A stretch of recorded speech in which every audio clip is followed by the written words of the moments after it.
Hello, আসসালামু আলাইকুম ভাইয়ারা, আপুরা সবাই কেমন আছো? এই দেখো আজকে আমি সিম, আলু আর বাঁধাকপি পাতা কয়েকটা ছিল ওইগুলো দিয়ে আজকে পাঙ্গাস মাছ রান্না করব। এই যে দেখো তেলে পেঁয়াজ ভেজে নিচ্ছি, তারপর দিয়ে দেবো রসুন বাটা। রসুন বাটাটাও ভালো মতন ভেজে এরপরে দিয়ে দেবো হলুদের গুঁড়োটাও ভালো মতো ভেজে নেবো যাতে কাঁচা গন্ধটা না আসে। দিয়ে তারপর ঝোল দিয়ে দেবো। ঝোল দিয়ে তারপর এক এক করে হলুদ, মরিচ, মাছের মশলা, লবণ সব দিয়ে ভালো মতো মশলাটা কষিয়ে তারপর সবজিগুলো দিয়ে দেব। সবজিগুলো দিয়ে তারপর সবজিগুলো ভালো মতো কষিয়ে নেব। শীতের দিন সিম আলুর তরকারি ভালোই লাগে, সাথে যদি টমেটো হতো তাহলে রেসিপিটা আরও ভালো হতো।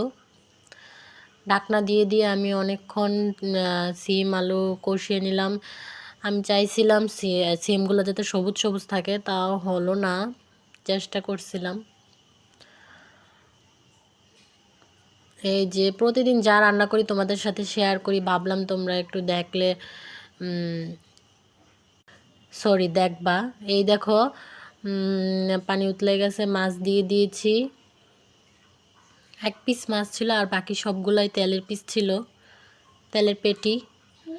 এই রান্না হয়ে গেছে। এখন আমি ফ্রিজে ডিপে রাখছিলাম ধনিয়া পাতা, ওইগুলো আমার বাইরে আর ধনিয়া পাতা নেই, ওইগুলো দিয়ে আমি রান্না শেষ করে নেব। আর সবাই প্লিজ প্লিজ সবাই আমার চ্যানেলটাকে সাবস্ক্রাইব করে দিও, আমি এই চ্যানেলে নতুন।